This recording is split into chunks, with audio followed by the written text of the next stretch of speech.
It came! It finally came! Ah! My package from Walmart. Now, excluding one thing in here, because my nephew, Ethan, watches this. In this box, there's one thing I took out. But it came, dude. Walmart, Cyber Monday. A double ultra match possible. Now, there are two types of these pistols I'm going to build. Now, once I evaluate these, I will order more of these because they're on sale right now for, I think, 12 a piece. So, but they look these look extremely nice.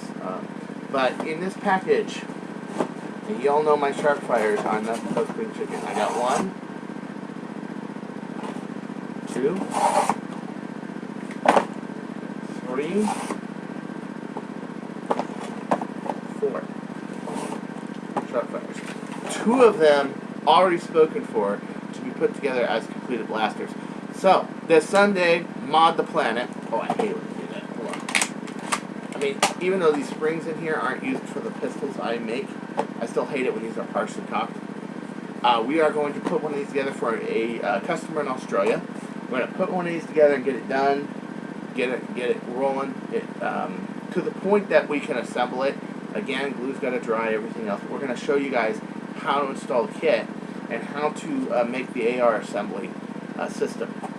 But just like this one that I built on the last one, and if you guys watch Mod the Planet, I had a lot of live technical difficulty issues, such as it's skipping around and everything else, and I really didn't like it. This is the one I built last week. This is an Ultra Match Pink Crush. Okay, but it's 14 kilograms, but it did not disappoint on the velocity. The prime is really nice. I have the inside glue. I got one more layer of glue to put on there. That will be a silicone glue, but I got the epoxy in there that helps it a lot with the seal and everything. But for right now, I can at least demo shoot it. It's very nice. The prime's extremely just not bad. It's a pen loader, of course, and because it's a lower yield, I gave back the customer actually another $20 because I was just like, well, you want a lower yield? It's not 19K, you know, but it's really nice for a 10-year-old boy. I mean, it feels like you could prime it, but if not, but it's gonna get a little more refined on the inside. As you guys know, I take a while to ship stuff. That's because things get built, they get glued. When they get glued, the glue has to dry completely. And not only that, but I go back and refine everything before I ship it. I don't just build stuff, throw it together, and throw it to you. It may take more time, but it's a lot better to have a blaster for a year than 3 months or 6 months. Let's put it that way. It pays for itself. It really does. So, enough of this boring news. Because what we have, let me put this back in the Pink Crush holster. I have a Pink Crush holster, actually. Let me put this back in so it's nice and safe hanging on my wall. That way nothing gets to it.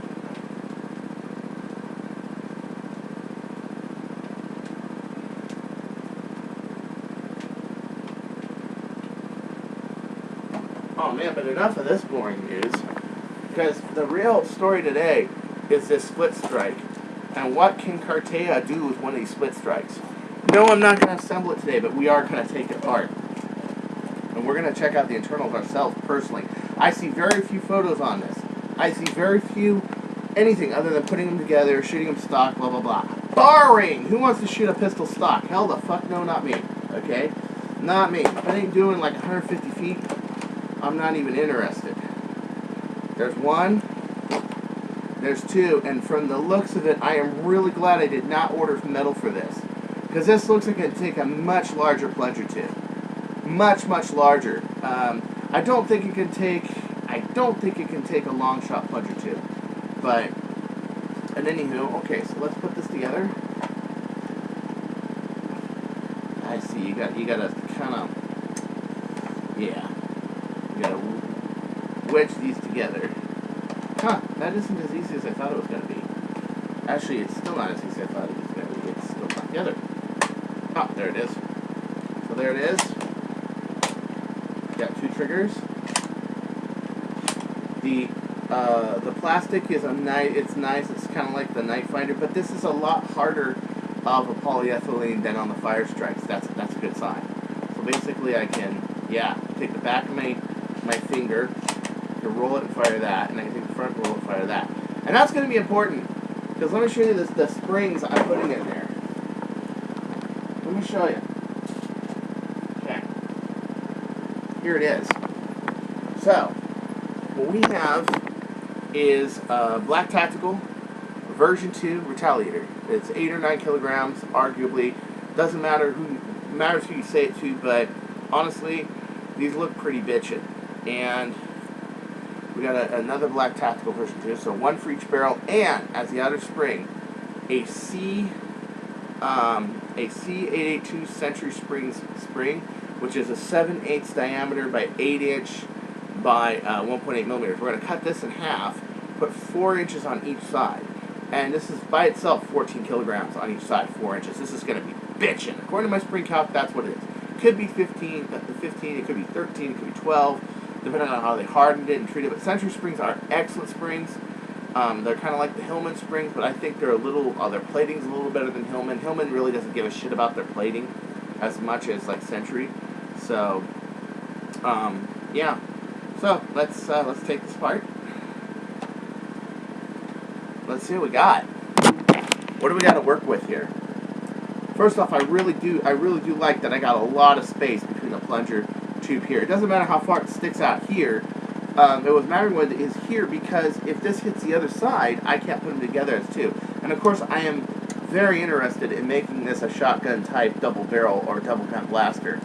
And I'm not really that concerned about the bottom barrel function as much as I am concerned about other issues, such as the spring holder, how much space I have.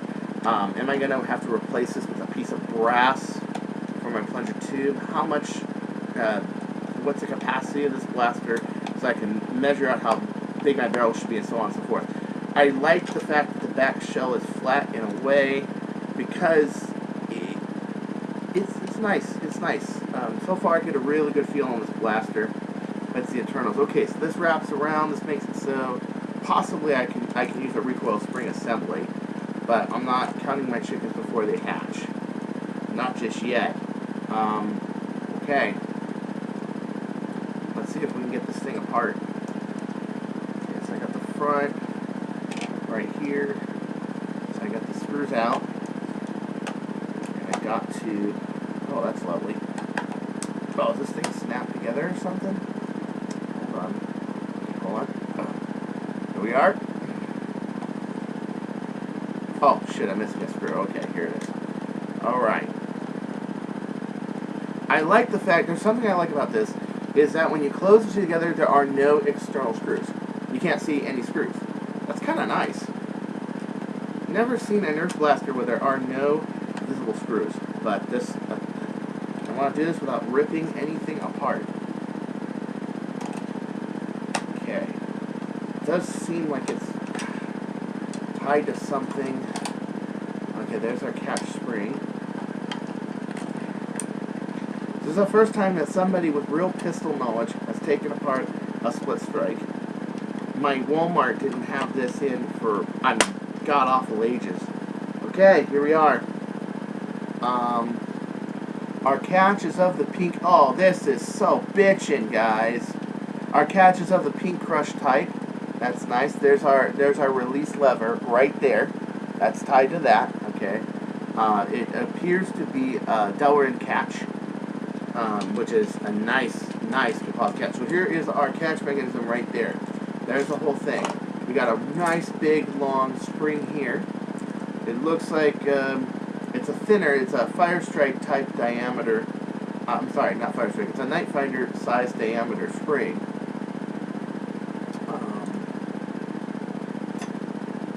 And our AR assembly is right here. There's our two ARs. Are these vinyl coated ARs? If they're not vinyl coated ARs, I can pretty much scrap trying to make this a multi-loader with high pressure.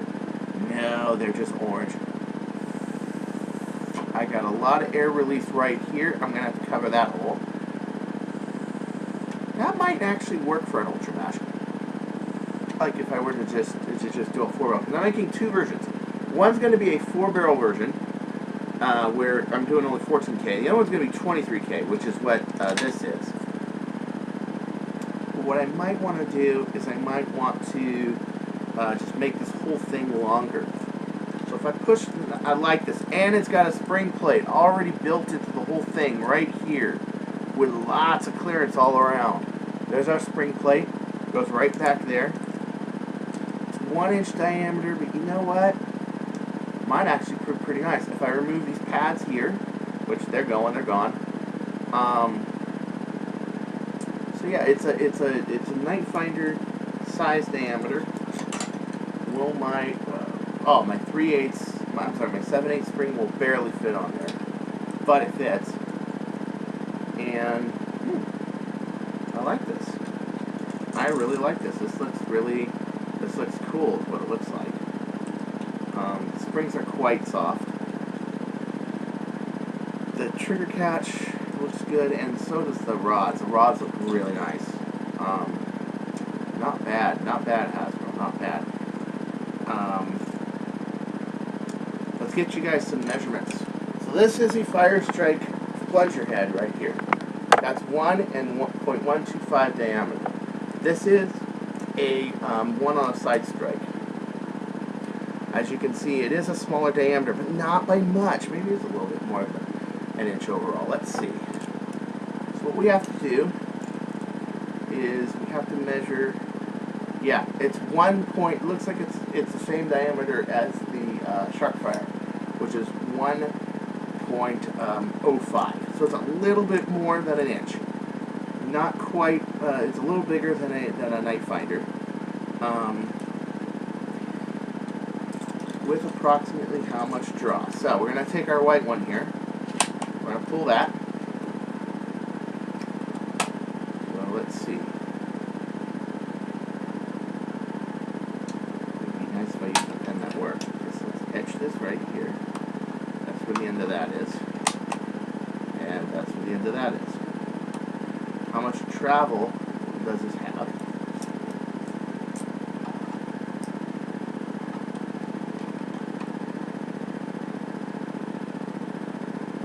Got an impressive amount of travel. The total travel on this is 2 and 5/16. So it's a little bit more than 2 1/4, which makes up for the plunger tube being thinner. Okay. In addition, a normal SplitStrike is only 1 1/2. If you move the plunger tube forward, it will give you, I can get 2 inches. But this one already is a pretty good diameter. So it looks like it's about 35, 36 cc's on the plunger on the plunger tube area, but that's not including, of course, this area right here. So what we're gonna do next? So we got about 36 cc's. I gotta run it through my calc, but pretty much that's it. These look like these would be great spring holders for a recoil spring. I really think I'm gonna just get some brass tube and put it up here and make it so that the blaster's here, okay, the tube's here, and it has a spring here, and then I'm going to have a C-coupler here, and I'll make it so the whole thing can move forward. That might be a good idea, that might not be a good idea, because this clip right here might move, and it might throw it off register. I'm not sure yet. Or I might just glue this whole thing, then I can't take it apart. So there are some questions I got to figure out for myself how I'm going to mod this. It's not really can it be modded, it's more what is best to mod it. So we're going to take the supply darts out of this blaster packaging. And I avoided that maze of shit right there. Look at all of that knotting together. Wow. Okay. So we're going to hook this to the prototype. We're going to see how fast this is. Keep in mind, stock blaster. I'm only going to do one side because the other side's disassembled. But both sides should relatively be the same since they're built equally. Okay.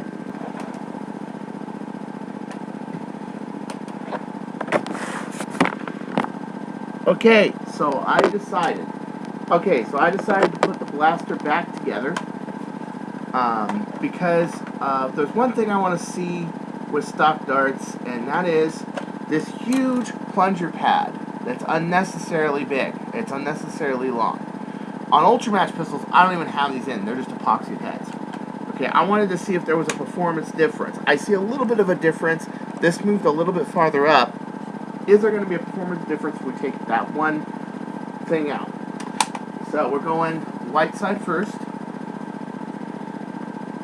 with the supplied darts they gave me. And the darts they gave me, they don't look the greatest. Look how smashed they are already. They don't look the greatest. These are brand new darts used. Okay, so I got a clean 70 feet per second out of the top barrel. I got 65 out of the bottom barrel. Let's run two more. So I got 70 feet per second out of the top one. I got 65. So everybody who thinks this poor crony is tweaked, it's not. It's not tweaked at all. It works just fine. 50. Oh, my thumb was on that. Sorry. Let me fire another one. My thumb hit the plunger rod. I was trying to hold it steady. 70. Another 70 from the top barrel. Another 65 from the bottom. Very consistent. Now, let's fire without that plunger head padding from the blue barrel. We're going to fire from the blue barrel now, okay? The blue barrels, which is kind of funny. Blue barrel, that's the name of the garbage disposal company in my city. It's Blue Barrel. Okay, let's see. Top barrel, 55, 65. Let's fire that top one again, just in case. 54. Wow. So, I don't know, for some reason, when I took that plunger padding out of the top barrel, it actually did worse. And the bottom barrel did the same. So, don't bother. Don't bother taking that out. Let's grab some darts. And for fun, let's explore the possibilities of this blaster. Grab those darts. I got a bunch of X darts on the ground. I got like only these darts are the elites. Okay. So just for shits and giggles, let's load all four barrels. I know that's what you want to see, right? The versatility of a double barrel, double prime mechanism system. It's big. Oh, I like that. Oh, you can just kill people with that. Now, my question is this going to divert when it goes downrange like the rough cut did? And I'll tell you, probably no. And the reason being is because the rough cut had angled fronts that were diverting the gas to make the darts go inward and cross. I don't think this is going to do that, especially with two Ultramatch barrels, two brass barrels. Oh, you know, I am extraordinarily tempted just to make this 14 kilograms and throw four 4-inch barrels on this. Extremely tempted. I am. But part of me just wants that. That's nice. This would be a nice carbine blaster because you have that bottom grip, and although it's squarish, oh man, that's nice. That is nice. I'm just imagining this thing with two 7-inch barrels in the front, or maybe not 7, more like 5 and a half, maybe 6, and just putting like a buttstock right here, and just wham! I mean, could you imagine? You got two freaking barrels flying with darts in there flying at you at like 180 feet per second, and just wham! Ah, that would kill. That would kill.